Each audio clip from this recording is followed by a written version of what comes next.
Oke, bismillah. Assalamualaikum warahmatullahi wabarakatuh. Alhamdulillahirabbil alamin wassalatu wassalamu ala Rasulillahi sallallahu alaihi wasallam. Asyhadu an la ilaha illallah wahdahu la syarikalah wa asyhadu anna Muhammadan abduhu wa rasuluh. Allahumma anfa'na bima 'allamtana wa 'allimna ma yanfa'una wa zidna 'ilma ya 'alim. Rabbi ishrah li sadri wa yassir li amri wahlul 'uqdatam min lisani yafqahu qawli amma ba'du. Alhamdulillah, alhamdulillahirabbil alamin. Puji syukur kita hadirkan kepada Allah Subhanahu wa taala yang telah memberikan segala rahmat dan hidayahnya sehingga pada malam hari ini kita bisa melanjutkan webinar series kita mengenai beberapa konsep kunci di dalam pendidikan Islam.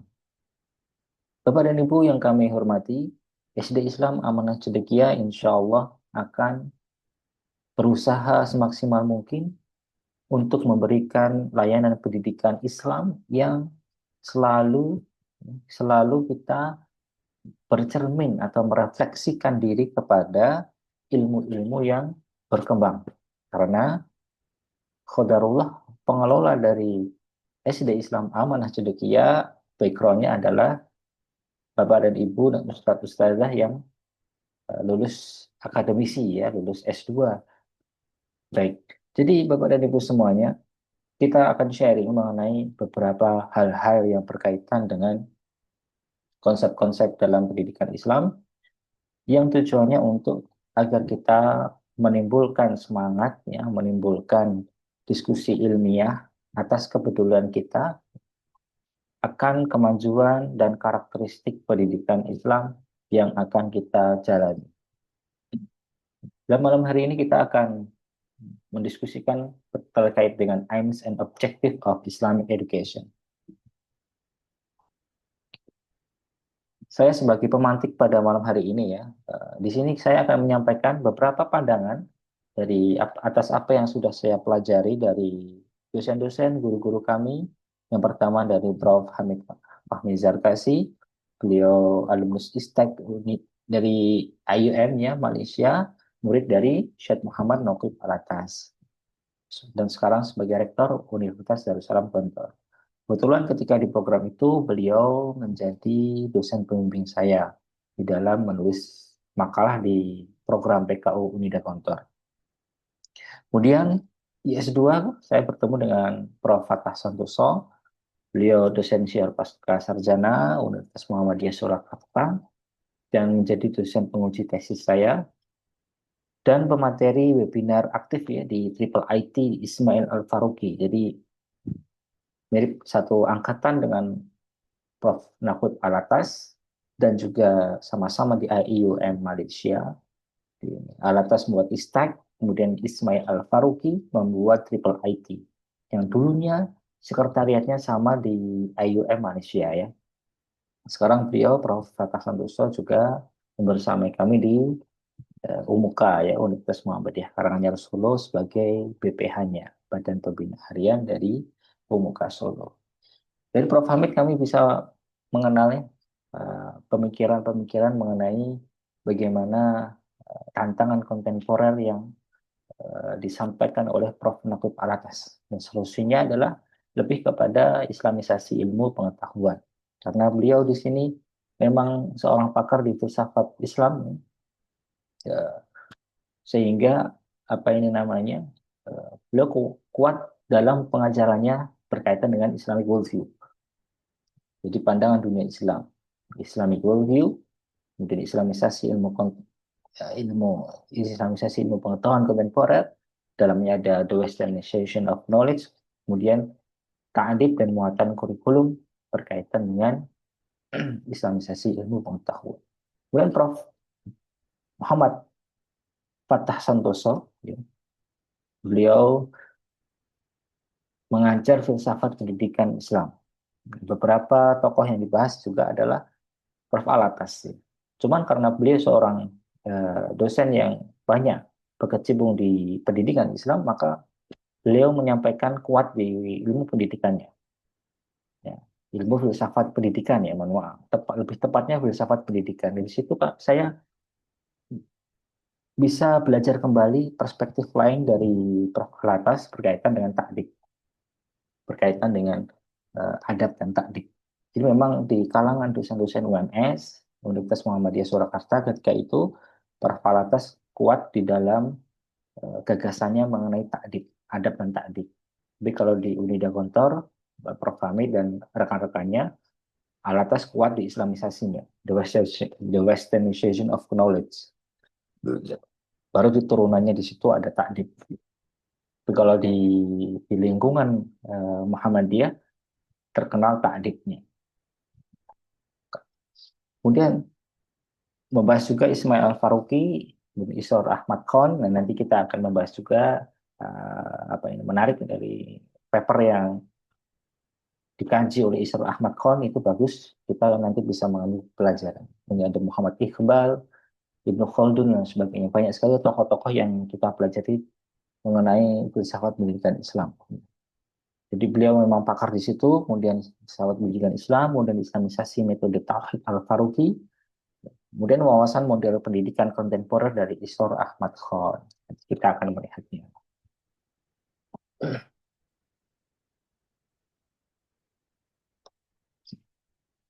Ini satu buku yang dibahas ya sebagai momentum dari pemikiran Prof. Alatas mengenai adab dan takdik itu ada di dalam buku Aims and Objectives of Islamic Education. Ini adalah buku kumpulan materi dari konferensi pendidikan Islam internasional pertama yang dilaksanakan di Mekah tahun 1977. Di sini beliau sudah mulai menggagas bagaimana umat Islam menghadapi tantangan dunia modern yang perlu untuk dicarikan solusinya. Ya, dari apa ini namanya monograf atau paper yang ditulis dalam dijadikan buku di sini. Kemudian setelah itu beliau menulis konsep of education. Kemudian dilanjutkan menjadi Islam and Secularism. Jadi dalam buku ini itu menjadi salah satu momentum, ya, momentum di dalam gagasan-gagasan Prof. Alatas di dalam adab dan takdik. Namun di dalam buku ini tidak hanya beliau ya, ada beberapa juga dari seluruh dunia yang juga membahas mengenai bagaimana umat Islam itu di dalam pendidikan Islamnya perlu untuk mendiskusikan dengan serius bagaimana menghadapi dunia Barat yang sekuler gitu. Bagaimana sekolah-sekolah Islam itu ya, memiliki kembali ya, ciri khas dari pendidikan Islam itu yang mampu menjawab tantangan zaman sekaligus menjaga warisan dari para ulama. Tahun 1977 ini sudah mulai pergolakan atau orang lain mengatakan ada gelombang revivalisme Islam dalam dunia pendidikan. Gitu. Revivalisme Islam itu bagaimana umat Islam bangkit kembali, seperti munculnya bank syariah, ekonomi syariah, ada partai-partai Islam yang muncul. Nah, di dalam dunia pendidikan juga bergejolak. Salah satunya adalah beliau-beliau ini uh, membahas mengenai bagaimana kurikulum pendidikan Islam itu harus segera diarahkan, harus direkonstruksi dan dibangun kembali. Gitu. Karena di tahun-tahun itu kita tahu ya Bapak dan Ibu semuanya, umat Islam 1923 atau 24 yaitu kekhalifahan Turki Utsmani mulai runtuh di awal-awal abad ke-20 itu ya, kekhalifahan umat Islam runtuh. Jadi dan Barat semakin maju dengan ada Renaissance, ada revolusi industri dan seterusnya sampai sekarang dan umat Islam kalau dalam kita melihat kacamata peradaban Islam secara menyeluruh maka kita ini sedang ada di dalam kurva yang di bawah ya, kurva di bawah kemudian ya Bismillah kita sebagai penggerak dakwah dan juga penggerak dunia pendidikan itu berusaha untuk menaikkan kurva itu menjadi ke atas kembali gitu. Jadi memang yang namanya peradaban itu memang naik dan turun. Ya. Setiap kekhalifahan setelah Nabi Muhammad SAW diteruskan kepada eh, Khulafaur Rasyidin, kemudian diteruskan lagi oleh Bani Umayyah dan Bani Abbasiyah, dan sampailah ke Turki Utsmani. Yang paling terakhir kemarin adalah Turki Utsmani dan posisinya sedang runtuh. Nah, maka dari itu mulai banyak banyak di apa itu namanya banyak pemikiran-pemikiran muncul tokoh-tokoh pembaharu yang memberikan arah, ya, memberikan solusi atas apa yang dihadapi oleh umat Islam. Nah, ini ada menarik ya atas penelitian dari Isra Ahmad Khan dari kuliah dari atas Prof. Fatah Santoso di UMS. Saya mengambil fadilah dari kuliah beliau bahwa di dunia Islam itu ada model pendidikan, sistem kurikulum dan paradigma pendidikan yang berlangsung di dalam apa ini namanya di dalam masyarakat Muslim. Ya. Nah, yang pertama adalah lembaga pendidikan agama. Lembaga pendidikan agama itu apa ini namanya, terutama yang diteliti oleh Isra Ahmad Khan adalah lembaga-lembaga yang tradisional. Beliau kalau tidak salah dari India ya. Beliau meneliti dari berbagai daerah eh, di subkontinen Indo-Pakistan. Tidak hanya di masyarakat Indonesia ya, tapi juga ada di Pakistan, subkontinen Indo-Pakistan. Ya, di situ beliau melihatnya. Ada pendidikan Islam yang tradisional itu kebanyakan diarahkan untuk melayani dan mempromosikan suatu aliran pemikiran, terutama fikih dan teologi hadis, sebagaimana terjadi di subkontinen Indo-Pakistan. Kurikulumnya, mata pelajaran utama terkait dengan tafsir, hadis, fikih, mantik, aqaid, ilmu kalam, tasawuf, Islam historik, dan bahasa Arab. Materinya tidak relevan dengan kebutuhan masa kini. Itu penelitiannya dari Isra Ahmad Khan. Metodologinya tidak lagi disinkronisikan dengan dunia modern, buku-bukunya menggambarkan suatu lingkungan yang tidak dapat dijumpai sekarang. Maksudnya adalah materi-materi yang diajarkan adalah merujuk kepada studi yang mengarahkan pendidikan itu kepada hal-hal yang klasik, tidak diberikan wawasan-wawasan yang kekinian. Tentu kalau kita bercermin dengan pendidikan Islam zaman sekarang sudah tidak seperti ini ya. Mungkin ini artikel juga namanya artikel ilmiah tetap pasti nanti akan mengalami perubahan. Ini ditulis tahun 2000-an atau bahkan eh, lebih mundur lagi ya. Sekarang sudah banyak berubah. Sekarang sudah banyak berubah di Indonesia terutama ya. Terutama di Indonesia sudah banyak pesantren-pesantren modern ataupun pesantren yang memberikan skill. Walaupun masih tetap ada saya menemui santri alumni yang umurnya itu lulus SMA. Tapi memang benar-benar dia kaku dengan kehidupan sekarang. Misalnya contohnya membuat email gitu. Membuat email tuh bingung, nggak tahu bagaimana caranya membuat email. Kemudian melakukan administrasi untuk apa ini namanya membuat akun-akun di website itu bingung, kaku sekali. Meskipun tidak semua, ya, tapi tetap ada. Ternyata masih ada. Saya masih menemui yang seperti itu. Dan memang jumlahnya tidak banyak. Memang karena banyak juga santri yang dibekali apa itu namanya ilmu IT dan sebagainya. Sekarang sudah mulai banyak sekolah modern yang ada lab komputernya atau boarding school itu juga luar biasa banyak yang hebat-hebat. Tapi ada yang memang benar-benar tradisional. Dan yang dibicarakan oleh Syekh Ahmad Khan adalah yang benar-benar tradisional. Kemudian metode pembelajaran itu biasanya hanya satu arah ya, satu arah mendengarkan ustadznya, gurunya atau kiainya tanpa ada dialog yang apa ini namanya dua arah, tidak ada dialog yang kritis. Hasil akhirnya lulusan lembaga ini hanya dapat bermain dalam 3 sektor. Yang satu pelayanan yang terkait dengan masjid, dakwah, dan mengajar di sekolah atau perguruan tinggi agama. Mereka sulit memainkan peran signifikan dalam masyarakat, malah mereka lebih membawa perubahan negatif dalam masyarakat, seperti perpecahan dalam masyarakat yang diakibatkan oleh tujuan hidup mereka yang lebih didominasi oleh pembuktian kebenaran pandangan mazhabnya dan menyalahkan pandangan yang lainnya. Ini memang sebuah problem di mana tujuannya itu untuk uh, apa itu namanya, membenarkan mazhabnya saja. Setelah lulus kuliah, setelah lulus sekolah, gitu ya, sekolah agama, tujuannya membuktikan bahwa ilmu yang dia pelajari itu paling benar. Kalau ada orang lain yang salah itu maka disalah-salahkan. Cuman berkutat di situ aja. Dia tidak bisa melihat dengan kritis masalah sosial yang ada. Semuanya dipandang dari perspektif mazhabnya.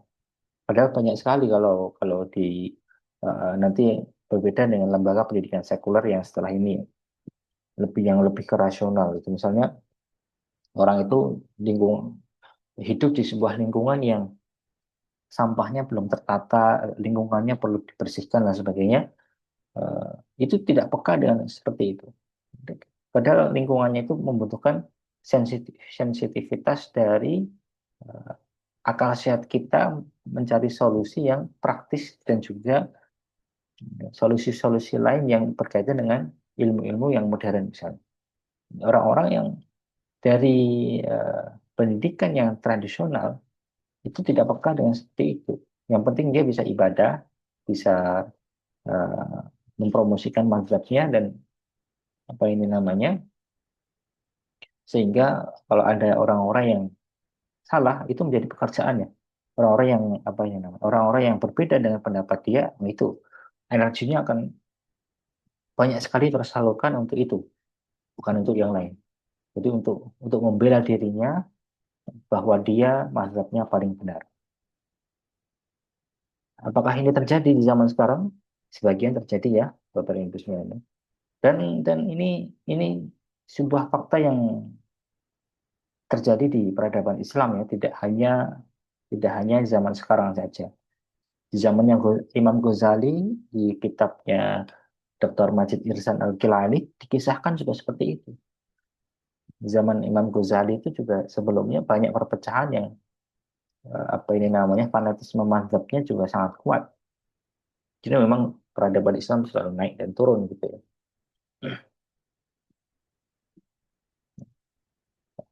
Kemudian yang kedua adalah lembaga pendidikan sekuler.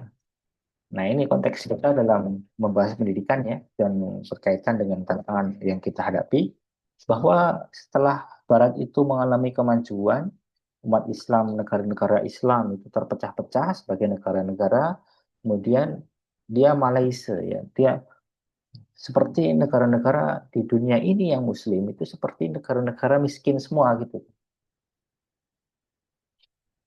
termasuk Indonesia ya, negara berkembang, mayoritasnya Muslim. Yaitu Barat itu menyebar ke seluruh dunia membawa budaya, salah satunya di pendidikan. Pendidikan yang dibawa apa itu namanya, eh, ciri khasnya adalah pandangannya sekuler. Ini ada cerita panjang mengapa Barat ini memilih sekuler karena banyak ada kisahnya juga. Tapi kita fokus kepada eh, pendidikan yang sekuler karena materinya cukup banyak. Lembaga pendidikan sekuler itu adalah lembaga yang kita kenal sebagai apa yang dikatakan lembaga modern, memproduksi pekerja dan profesional Muslim dalam berbagai bidang kehidupan, sosial, politik, keuangan, kedokteran, teknik arsitektur, dan iptek-iptek yang lainnya. Itu adalah lembaga pendidikan sekuler. Berorientasi Barat yang mencerminkan cara berpikir dan budaya yang bebas nilai, value free. Mereka menganggap bahwa ilmu itu value free, bebas kalian gunakan untuk apa. Nah, metode pembelajarannya biasanya mereka rasional dan kritis ya. Ya, guru berbagi pemahamannya sendiri dan mengundang peserta didik untuk berdiskusi. bertanya, berkomentar, mengkritik, dan seterusnya. Hasil akhirnya lulusan tidak berselisih dengan warga masyarakat Muslim. Sering tidak berselisih dengan warga masyarakat Muslim karena terbiasa rasional dan kritis. Ya. Jadi orang-orangnya itu bisa diajak mikir gitu ya. Anggapannya mungkin seperti itu. Dan mereka tidak mudah mengikuti pendiktean dari para pemimpin agama. Ini menjadi masalah. Situasi yang demikian mendorong pada konflik abadi di antara dua komponen yang sangat penting dalam masyarakat Muslim. Warga Muslim yang terdidik secara sekuler cenderung menentang kebijakan yang diambil ulama yang loyalitasnya terhadap agama tidak diragukan. Sementara ulama cenderung meragukan ketulusan warga yang terdidik secara sekuler. Dan baru-baru ini ada isu bahwa pesantren itu dipojokkan ya oleh salah satu channel televisi nasional, bahwa pesantren itu identik dengan apa ini namanya kolonialisme gitu ya, memuja-muja kiainya, kiainya kaya, santri-santrinya hidup terbiasa. Itu framing ya, framing yang terjadi salah satu bentuk dari konstruksi masyarakat agama kita, masyarakat Indonesia yang beragam tadi. Ada yang alumni pendidikan sekuler biasanya seperti itu, melihat Islam itu kayak masalah, melihat Islam itu masalah, melihat masyarakat Muslim itu masalah, pengennya tuh kayak disingkirkan gitu. Akhirnya muncul-muncul framing seperti itu. Nah, pesantren, sistem feodalisme pesantren gitu. Jadi terjadi chaos di masyarakat ya. Yaitu dari para pemikir ini, para peneliti di bidang filsafat pendidikan itu karena terjadi sebuah konstruksi pendidikan yang berbeda tadi. Ada yang dari pesantren dari pendidikan agama dan yang dari umum dari pendidikan sekuler. Keduanya memiliki paradigma dan muatannya masing-masing dan menghasilkan sebuah masyarakat yang berbeda-beda pendapatnya. Itu sekuler. Oke, kita lanjut kepada lembaga pendidikan yang ketiga. Nah, ini adalah lembaga pendidikan yang mencoba menggabungkan antara agama dan sekuler.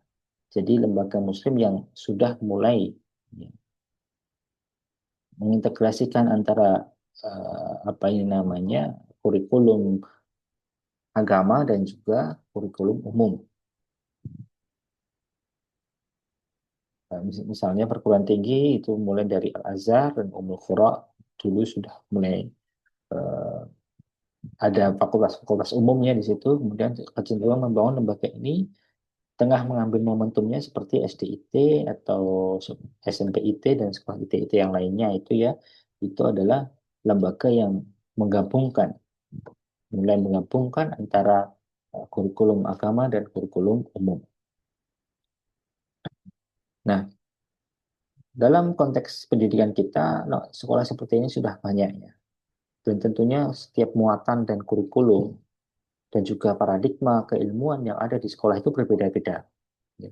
Ada yang agama sebagai uh, istilahnya apa? Ayatisasi gitu, apa? Justifikasi atau sebuah kasus kemudian diberikan ayat gitu ya.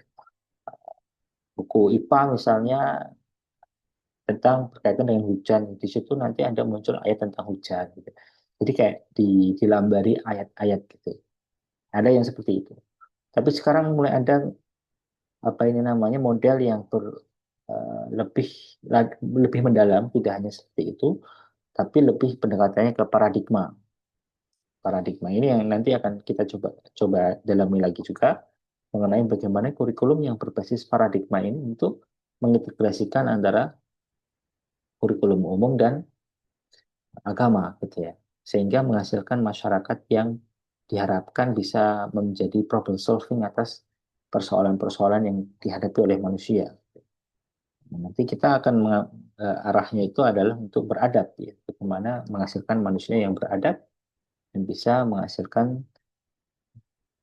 guru-guru juga ya, guru-gurunya juga yang profesional dan beradab sehingga menghasilkan anak peserta didik juga yang beradab dan baik gitu. Ini dari kesimpulan dari tiga lembaga pendidikan yang disebutkan di awal dari kuliahnya Prof. Fatah Santoso itu.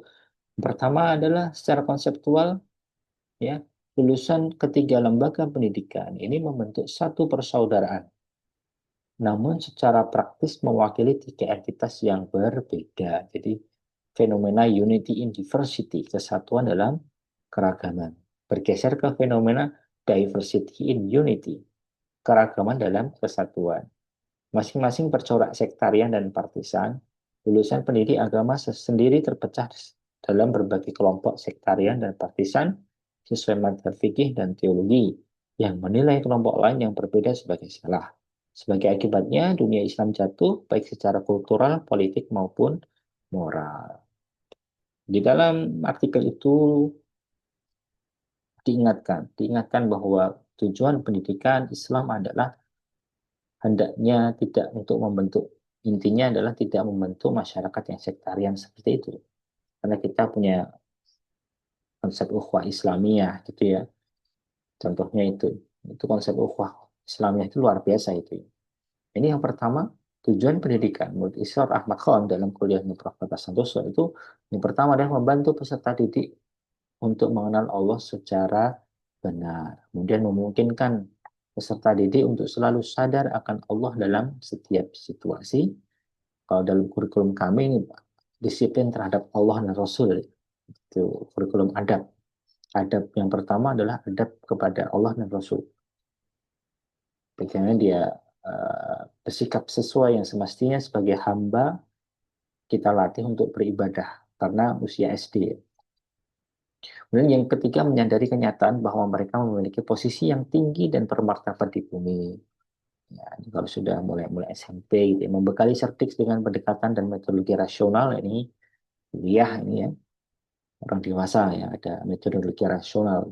Kemudian mengembangkan pada diri cerdik nilai-nilai moral yang tinggi, baik yang bersifat individual maupun sosial. Ini bisa dibangun menuju peradaban yang penuh harmoni dan kedamaian. Kemudian mengorientasikan cerdik menuju keikhlasan dalam mengabdi kepada Allah dalam semua dimensi kehidupan, baik spiritual maupun material. Lulusan sebuah lembaga pendidik Islam harus menjadi model bagi nilai-nilai Islam. Nah, luar biasa ya. Nilai-nilai Islam itu kan luar biasa. Nilai-nilai Islam yang syumul, nilai Islam yang rahmatan lil alamin gitu ya.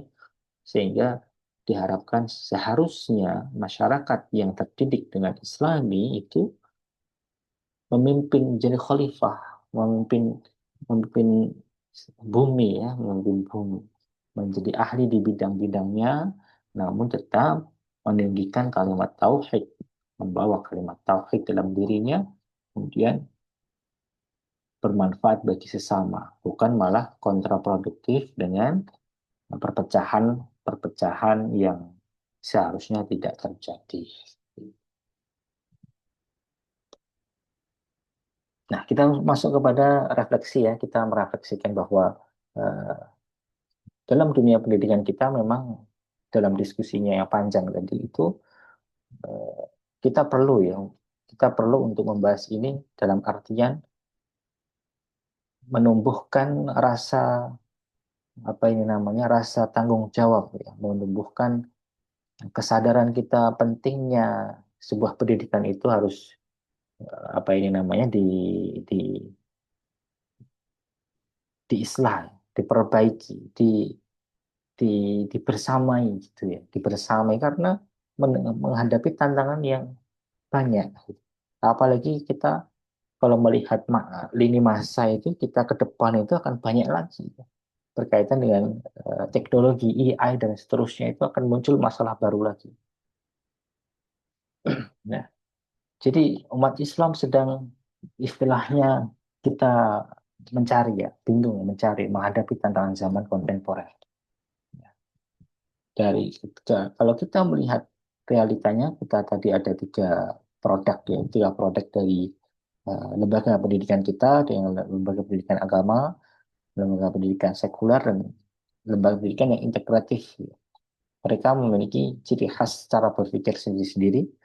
Semuanya juga yang terketuk apa itu namanya, yang punya cita-cita untuk menghadapi tantangan zaman itu dari setiap setiap eh, tiga model pendidikan Islam yang kita bahas tadi itu mesti memiliki corak yang tersendiri juga.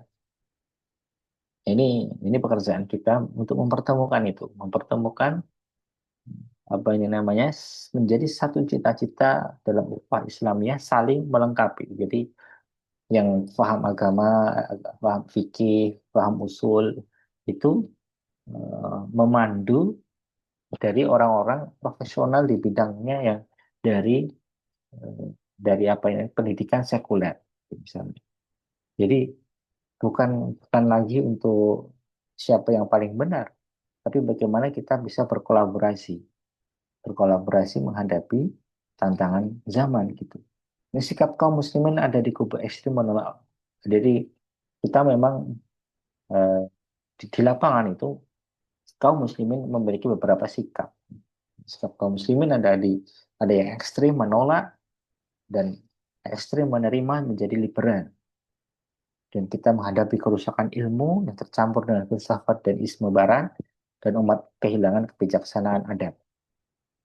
Dalam upaya mengikuti zaman tanpa tergerus mental dan pemikiran dengan kemajuan peradaban modern atau postmodern, diperlukan rumusan-rumusan pendidikan yang fresh ya, rumusan-rumusan pendidikan yang sesuai dengan pandangan dunia Islam dan nilai-nilai Islam. Salah satu pendekatan dalam menghadapi masalah tersebut adalah pendidikan Islam yang menanamkan adab dan pandangan dunia Islam menjadi Islam tidak hanya ritual tapi juga intelektual sebagai akidah fikriyah kita untuk melihat dunia dari perspektif Islam dari Al-Quran dan Sunnah. Jadi kita analisis dari data dan paparan dari dua artikel. Pertama dari kuliah Prof. Fada Santoso mengenai adanya perbedaan paradigma dan sistem pendidikan. Ada pendidikan agama, sekuler, dan agama sekuler. Itu semuanya ternyata masih menimbulkan persoalan yang sektarian gitu ya. Kemudian kerancuan ilmu pengetahuan, ini dari Ustaz Hamid Fahmi Zakashi dan gurunya Prof. Alatas, gitu, bahwa keilmuan itu dia terjadi confusion and error in knowledge ya. Dia creating the condition for the loss of adab, kehilangan adab. Hilangnya adab, munculnya pemimpin palsu.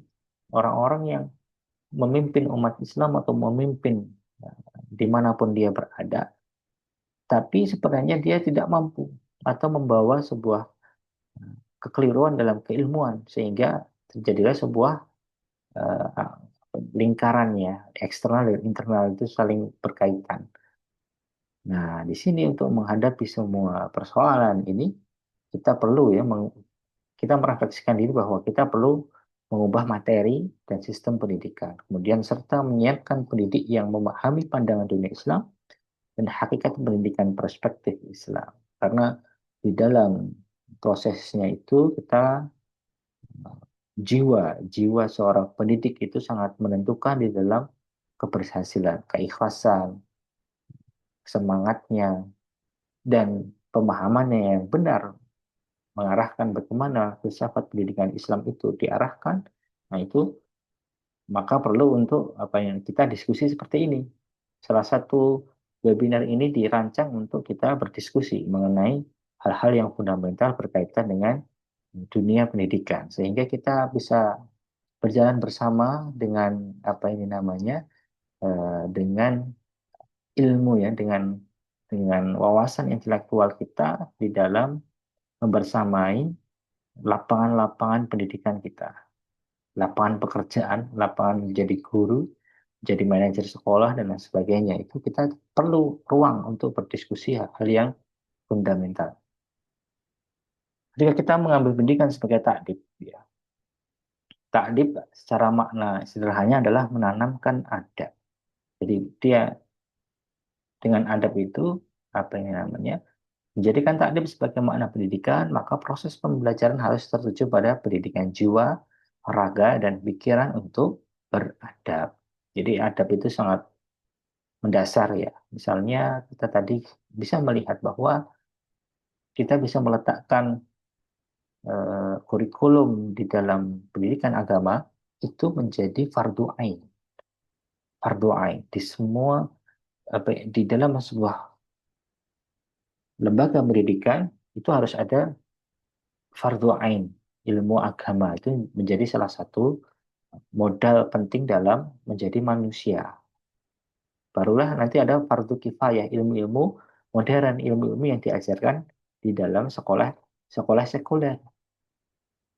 Maka di situ juga ada metode-metode yang klasikal seperti di pendidikan agama, kita mengikuti, kita mendengarkan, kita juga mencontoh kiai tanpa mengkritiknya, ya, karena itu adalah sebuah adab juga kepada ahli ilmu di dalam Islam. Kita tidak boleh kewanen yang bahasa Jawanya.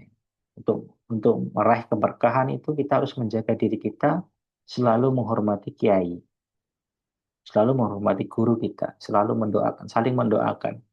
Guru juga beradab terhadap santri atau murid, murid juga beradab kepada guru. Ya kan? Jadi adab itu bisa masuk ke semuanya. Nah, ketika di sistem itu ilmu agama sebagai fardu kifayah, fardu ain, dan ilmu umum sebagai fardu kifayah, ilmu yang perlu untuk kita pelajari sesuai dengan kebutuhan dan apa ini namanya, memang tidak wajib secara komunal, secara masyarakat, tidak semua muslim wajib. Ilmu dunia itu ada yang jadi pedagang gitu ya, ada yang jadi insinyur, ada yang jadi tukang kesehatan. Jadi apa ini namanya, dokter ya, nakes gitu, ada yang pendidik jadi guru juga. Ilmu-ilmu yang berkaitan dengan salah satu profesi itu adalah fardu kifayah. Dalam proses pembelajarannya, di situ ada proses diskusi ya, diskusi kritis dan lain sebagainya boleh di situ. Ilmu-ilmu yang berkaitan dengan keduniaan. Jadi orang itu tidak tidak terpisah-pisah ya. Di selain sisi dia beradab, memposisikan diri sebagai santri yang nurut sama kiai, di sisi lain dia juga berpikir kritis terhadap ilmu-ilmu dunia, terhadap bidang ilmu yang lainnya yang masuk kepada fardu kifayah. Dan adab adalah meletakkan segala sesuatu sesuai pada tempat yang semestinya, yang terkait dengan segala hal potensi manusia. Tadi ada hati, pikiran, dan jasad atau fisik ya, soul, body, and mind. Gitu. Jadi beradab disiplin itu secara pemikiran, secara hati, zikir-zikir, sholat, dan lain sebagainya. Ibadah dalam Islam itu melatih kita untuk disiplin, disiplin dalam hati. Bahkan ada apa itu namanya, ada syirik kecil, riya, itu kan berkaitan dengan hati. Kita perlu untuk menjaga itu. Ajaran Islam itu luar biasa, dia menjaga hati, pikiran, dan fisik. Fisik umat Muslim, apa ini namanya, dia apa itu, kalau kita melihat cara hidup Nabi Muhammad SAW, beliau adalah orang yang sehat, pola makan, pola tidur, dan sebagainya luar biasa. Kita harus disiplin di situ. Ulama yang benar-benar ulama gitu Bapak dan Ibu. Kalau kita ketemu sama beliau, pasti beliau itu manusia yang enak sekali dipandang. Kenapa? Karena beliau disiplin mengamalkan ilmu dan amalnya kuat. Nah, salah satu amalan dalam Islam itu membuat orang itu bersih. Ulama yang benar ulama biasanya dia itu bersih, rapi, wangi gitu. Kita bisa melihat orang-orang ya, kadang orang itu nggak mau mandi 2-3 kali sehari gitu, kayak anak pang apa gitu. Itu nggak disiplin. Emang orang muslim nggak kayak gitu ya. Bahkan dalam ibadah sholat 5 waktu itu wudhu, kebersihan dijaga terus gitu. Ada mandi dan sebagainya. Syariat Islam sangat luar biasa. Menjaga kesehatan, menjaga kebersihan itu sebuah kedisiplinan. Nah, beradab itu semua. Dari hati, pikiran, pikiran sudah kita sedikit bahas ya tadi.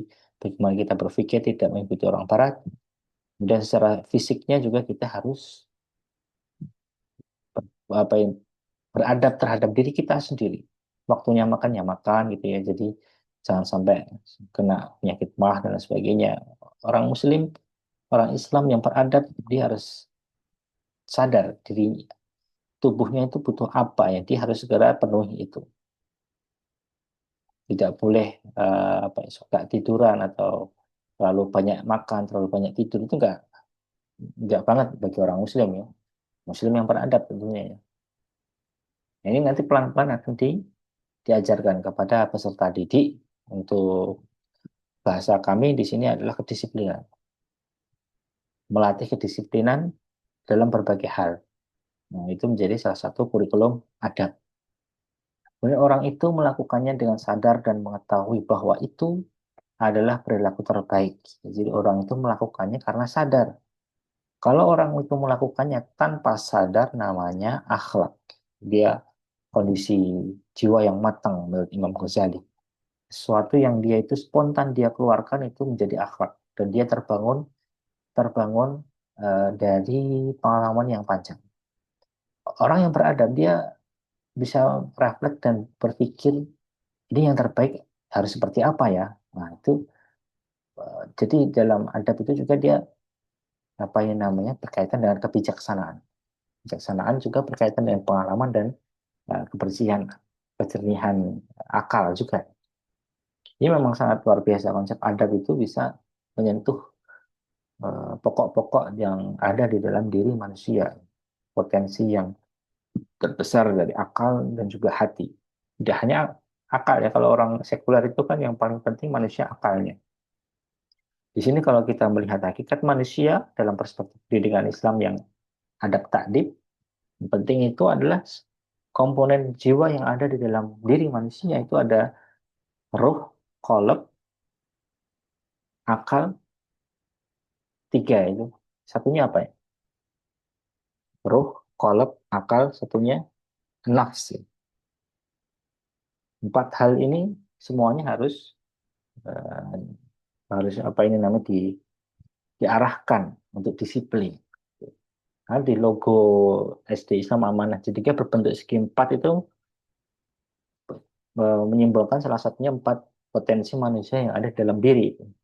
Selain sikap hmm, sidik, amanah, fatonah, tablik juga. Itu juga ada empat. Berdasarkan beberapa akar masalah, maka kalau kita merefleksikan dalam pendidikan kita, kita banyak sekali pekerjaan yang harus dikerjakan, mulai dari konten isi materi pendidikannya, dan kepakaran serta keikhlasan jiwa seorang guru. Wah, ini luar biasa. Menemukan guru yang ikhlas dan berdedikasi tinggi, kemudian dia mau terus belajar, meningkatkan kapasitasnya sebagai guru secara pedagogik, secara psikologi, ya. Apalagi kepada anak-anak itu harus pintar psikologi itu. Bahasa anak itu berbeda dengan bahasa orang yang lebih dewasa. Kemudian di situ juga kita harus bisa berdekatan dengan orang tua, itu komunikasi psikologinya juga main di situ. Seorang guru luar biasa ya, berperan penting, ya, sangat penting dalam dunia pendidikan. Ini pekerjaan-pekerjaan berat kita yang perlu kita bareng-bareng, insya Allah dengan Bismillah dan ridha Allah Subhanahu Wa Taala. Semoga kita bisa bersama-sama membangun sebuah pendidikan yang lebih baik, ya. Pendidikan yang lebih baik sehingga menghasilkan manusia atau insan yang sadar dirinya sebagai Abdullah dan Khalifah. Dan semoga itu bisa menjadi amal jariah kita sebagai orang tua dan juga amal jariah bagi para guru-guru sekalian semua. Oke, itu materi yang bisa disampaikan dalam webinar pada malam hari ini. Insya Allah SD Islam Amanah Cendekia berusaha untuk memberikan yang terbaik atas dunia pendidikan yang kita hadapi sekarang. Mari kita tutup dengan alhamdulillah doa kafir majelis. Alhamdulillahirabbil alamin. Subhanaka Allahumma wa bihamdika asyhadu alla ilaha illa anta astaghfiruka wa atubu ilaik. Assalamualaikum warahmatullahi wabarakatuh.